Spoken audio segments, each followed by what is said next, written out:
House of the Dragon Season 3 Episode 6 completely changes the direction of the war, because for the first time, it feels like neither side is actually in control. Criston Cole is finally dead. Rhaenyra's attempt to assassinate Gwayne Hightower almost succeeds.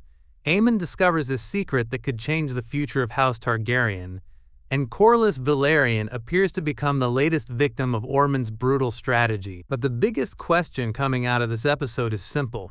Is Corlys really dead, or is the show setting up something much bigger for the Velaryons? The episode begins with the long-awaited death of Criston Cole. After everything he has done throughout the war, Criston finally finds himself surrounded by the Tullys and the Winter Wolves. He knows that his army is outnumbered and there is no realistic way for him to escape. But instead of surrendering immediately, Criston prepares to fight. He wraps Alicent's handkerchief around the hilt of his sword, almost as if he wants to carry a final reminder of the woman he has spent years fighting for. Criston has always believed that he is a man of honor, but his entire journey has shown the opposite. After being rejected by Rhaenyra, his love turned into hatred, and his desire for revenge eventually consumed his entire identity. Criston does try to surrender in order to save his men, but the Riverlanders refuse to show mercy. Then, just as he prepares for what could have been a final heroic duel, an arrow suddenly strikes him. Another follows, and then another. Criston Cole, once the champion of Rhaenyra, later the protector of Alicent and eventually the Hand of the King, finally dies without the glorious battle he always imagined for himself. There is a certain irony in this. Criston wanted to be remembered as a great warrior, but the man who spent years chasing honor ultimately died because of the choices he made when his pride and resentment took control of his life. He may have been a great fighter, but he never truly became the honorable knight he believed himself to be. With Criston dead, Gwayne Hightower makes the decision to abandon the campaign and travel to Tumbleton. This turns out to be one of the smartest decisions anyone makes in the episode. When Gwayne arrives, Ormund Hightower is furious that he left Criston behind, but Gwayne refuses to apologize. He knows that Criston's plan was suicidal, and he understands that Ormund is becoming increasingly dangerous. Gwayne also realizes that Ormund is treating Daeron less like a future king, and more like a tool that can be used to achieve his own ambitions. That becomes even clearer when Gwayne speaks privately with Daeron. Daeron admits that he is unhappy being under Ormund's control, but he also understands that he needs Ormund because the Hightower army is currently his only real source of power. This creates an interesting situation for Daeron. He may technically be fighting for the crown, but he has very little control over the people fighting in his name. Ormund wants Daeron to become king because it would increase his own influence, while Gwayne seems to genuinely care about Daeron's future. The problem is that Daeron is trapped between the two. Meanwhile, Rhaenyra is dealing with a completely different crisis in King's Landing. The murders carried out by Ormund's forces have weakened her authority, and she is furious that her enemies can attack her city while she struggles to respond. Daemon wants to retaliate with the dragons, but Rhaenyra understands that using dragons against Tumbleton could cause massive destruction and civilian casualties. Instead, she decides to use deception. When representatives claiming to be from House Baratheon arrive, Rhaenyra realizes she can use their clothes and armor to disguise her own soldiers. Her plan is to send these men to Tumbleton pretending to be Baratheon supporters and assassinate Ormund and Daeron. It is a clever strategy, but there is one thing Rhaenyra cannot predict: Gwayne Hightower. When the disguised soldiers arrive, Ormund initially believes the deception, but Gwayne immediately recognizes that something is wrong. The men are too dirty, and their behavior doesn't match what he would expect from the Baratheons. He realizes that they are assassins, and the situation quickly turns into a bloody fight. Gwayne manages to save Ormund and Daeron, meaning Rhaenyra's plan fails. However, the attempt still reveals something important. Ormund is no longer simply defending the green cause. He is actively trying to provoke Rhaenyra into making reckless decisions. Every attack forces her to respond, and every response risks making her look more desperate. Ormund doesn't necessarily need to defeat Rhaenyra in a single battle. He simply needs to keep pushing her until her own decisions destroy the support she still has. And this is exactly what makes the final moments of the episode so important. Before that, however, Rhaenyra discovers something that could completely change the war. Alicent and Helaena have attempted to escape, but they are caught. Alicent explains that she was terrified Rhaenyra would kill Helaena and her unborn child if she discovered the pregnancy. Rhaenyra doesn't completely deny that possibility, but she tells Alicent that if she had been honest, things might have been different. The conversation eventually leads to Helena's visions. Rhaenyra learns that Helaena is a dreamer and has seen Aemond at Harrenhal. Instead of dismissing this as superstition, Rhaenyra takes it seriously. After all, the Targaryen family has a long history of prophetic dreamers, most famously Daenerys the Dreamer, whose visions supposedly warned her family about the doom of Valyria. Rhaenyra decides to test Helena's prediction. She sends Alicent to Harrenhal because Aemond is unlikely to suspect her of being part of a trap. If Rhaenyra sends an army, Aemond will simply flee, but Alicent might actually be able to get close enough to discover the truth. This creates one of the most interesting situations of the episode. Alicent is now being sent to meet the son she has spent the entire war trying to protect, while Rhaenyra is essentially asking her former best friend to prove whether her daughter's visions are real. At Harrenhal, Aemond is becoming increasingly desperate.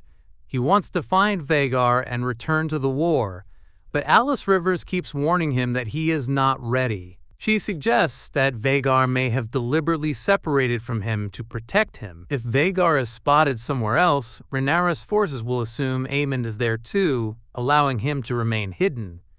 Aemond refuses to listen and attempts to leave Harrenhal, but Alice reveals that she has something far more valuable than a horse: dragon eggs. According to Alice, these eggs were connected to Dreamfire and have been hidden at Harrenhal for decades. Her plan is not simply to give Aemond more power. She wants him to build something new.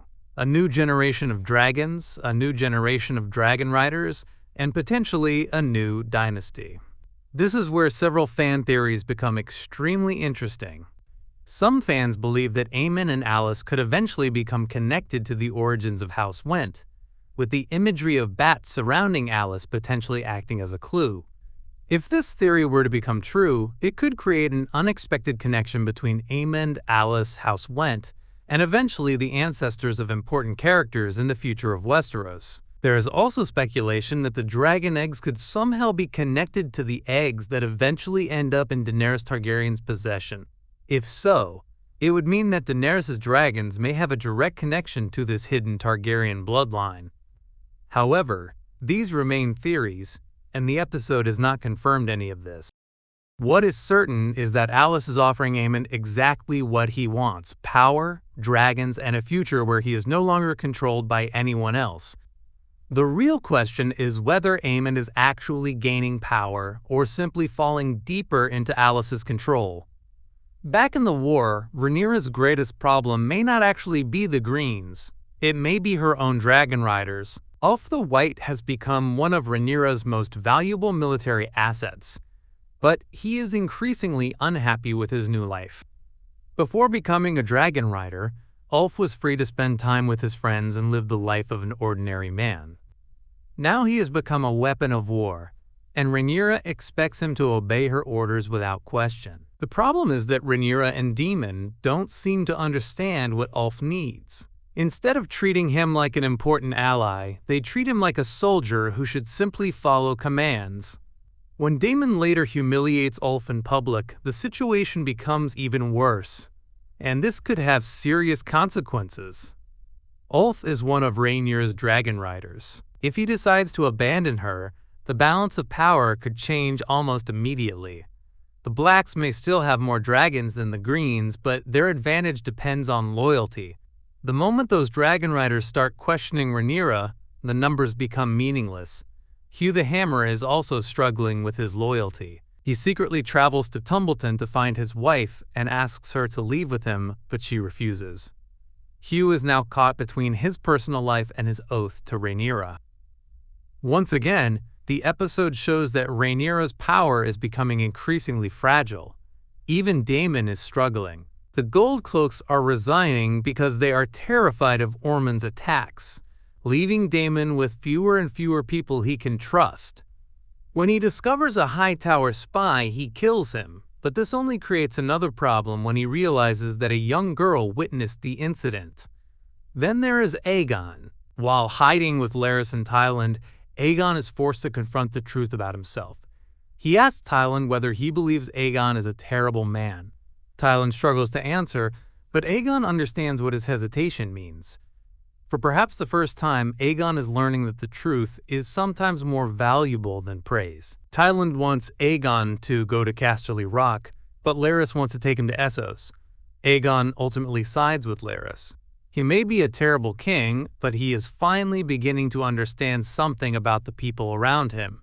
And then comes the ending. Rhaenyra receives the Baratheon clothing used in the failed assassination attempt, along with a message that warns her that if she continues attacking Ormund, he will strike back.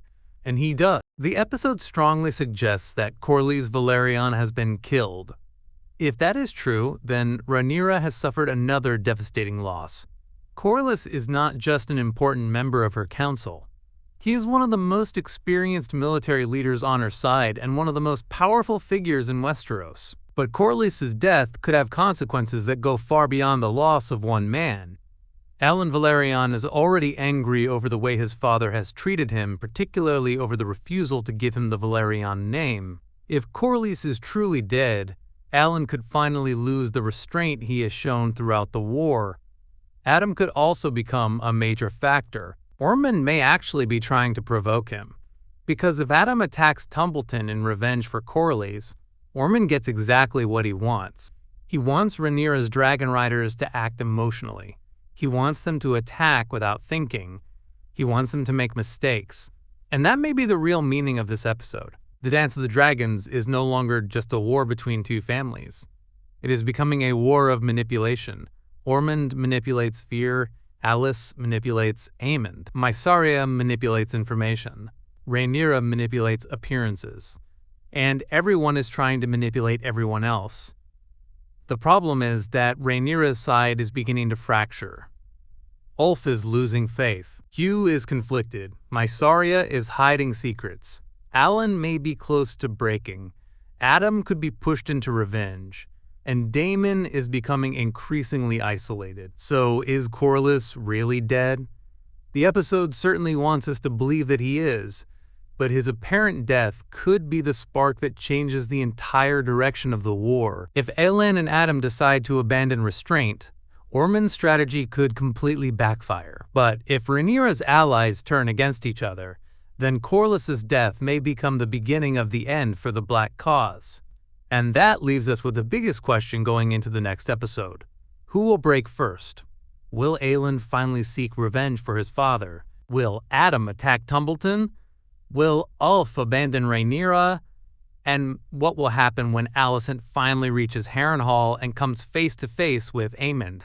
Because if Helena's visions are correct, then the meeting between Alicent and Aemond may reveal that the future of the dance has already been written. And if Alice really does have access to a hidden generation of dragon eggs, then the war we are watching may only be the beginning of something much larger. What do you think? Is Corlys truly dead, or is there another twist waiting for us? And if he is dead, will his death finally push Alyn and Addam into open war against Ormund Hightower?